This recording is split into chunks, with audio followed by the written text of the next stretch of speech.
Seigneur soit avec vous. Et avec votre esprit. Évangile de Jésus-Christ selon saint Luc. Gloire à toi, Seigneur.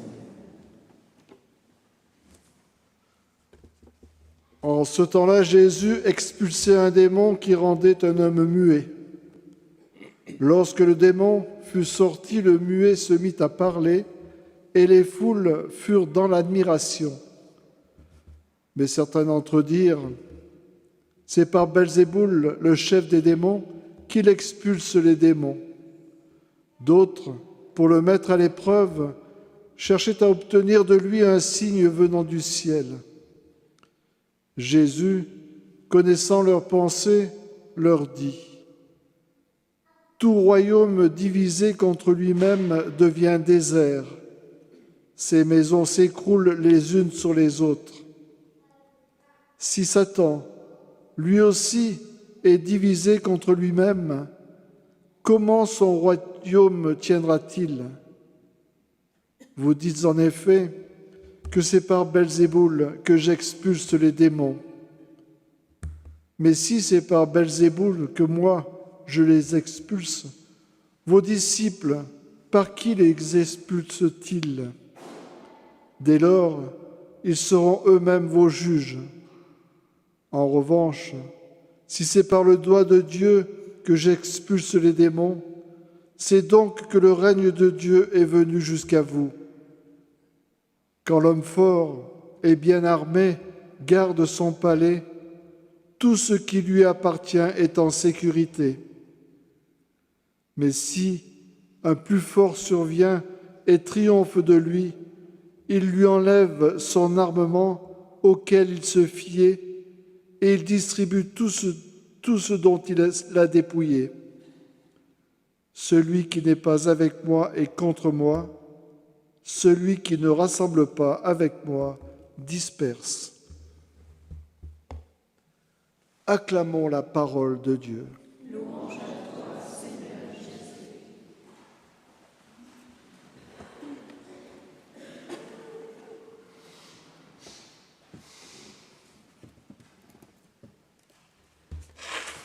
Nous voici ce matin en présence de cet homme muet et qui nous renvoie aussi à chacun de nos mutismes.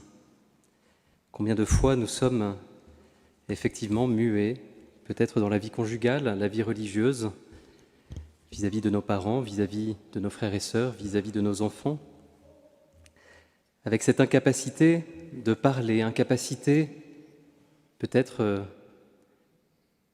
de demander pardon, incapacité d'accueillir ce pardon. Et voyez que cette parole d'aujourd'hui est bien concrète et bien vivante pour nous aujourd'hui. Et face à ce mutisme, le Seigneur veut nous libérer. Ça renvoie à un des gestes du baptême où le prêtre dit « Ephata, ouvre-toi ». C'est la grâce qui nous est donnée de pouvoir parler, de pouvoir louer le Seigneur, de pouvoir être le reflet de l'amour et du pardon. Mais à cela, il y a deux tentations qui s'opposent à cette libération que le Seigneur veut opérer en chacun de nous en nous redonnant cette dignité baptismale. La première tentation, on le voit à travers le premier groupe qui accuse Jésus d'expulser les démons par Belzéboul, le chef des démons. Cette tentation, en fait, c'est d'avoir du mal à croire que véritablement le Seigneur nous aime et veut notre libération, veut notre bien. C'est une tentation qui est déjà présente dès l'origine, vous savez, dans la Genèse, où le serpent, le démon, cherche à faire douter l'homme et la femme. Vraiment, le Seigneur t'aime? Mais s'il t'aime, est-ce qu'il aurait permis tout ça? Regarde ton histoire. Regarde tel événement. Est-ce que vraiment le Seigneur t'aimerait s'il avait permis ça? La deuxième tentation, eh bien, c'est le deuxième groupe, qui est aussi une tentation qui nous habite tous, où on demande un signe. voyez, Jésus vient d'en opérer un. C'est quand même pas tous les jours qu'un muet retrouve la parole. Et pourtant, il demande encore un signe. Et souvent, c'est aussi notre tentation d'inverser les choses. Seigneur, je croirai, mais à condition que. Vous voyez, la foi, c'est l'inverse. Seigneur, je crois que tu m'aimes. Je crois que tu es un Père pour moi. Je crois que tout est possible pour toi. Et alors le signe vient. Regardez dans l'Évangile toutes ces grandes figures de la femme hémorroïs, de l'aveugle-né, et tous les autres, de ces lépreux, où Jésus finira en disant « Va en paix, ta foi t'a sauvé ». C'est parce qu'ils ont cru que cette libération a été possible. Et la même chose pour chacun d'entre nous, de cette libération du cœur, de ce pardon que nous avons tant besoin, de cette miséricorde qui peut nous relever, nous redonner cette dignité. Frères et sœurs, demandons ce matin cet acte de foi et faisons l'expérience que le Seigneur, et peut-être à travers le sacrement de la réconciliation, nous permet de parler, nous permet de reconnaître qui nous sommes en vérité, de pouvoir parler pour faire l'expérience de son pardon. Et vous voyez, dans la première lecture, ainsi que le psaume, on est invité à l'écoute, parce que l'écoute et la parole sont profondément liés.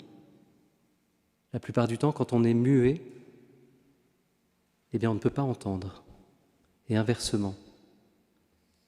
Eh bien, la première chose pour nous retirer ce mutisme, c'est d'écouter la parole de Dieu, lui faire confiance, d'accepter que ce qu'il nous invite à faire, et notamment à travers ce carême, dans cette démarche de conversion que tous nous sommes invités à faire, bien que cette écoute puisse nous permettre petit à petit eh bien, de pouvoir parler, de pouvoir du coup faire l'expérience de sa miséricorde. Demandons au Seigneur d'augmenter notre foi et que nous puissions, dans ce lieu qui a été choisi pour cela, de faire cette expérience de miséricorde. Amen.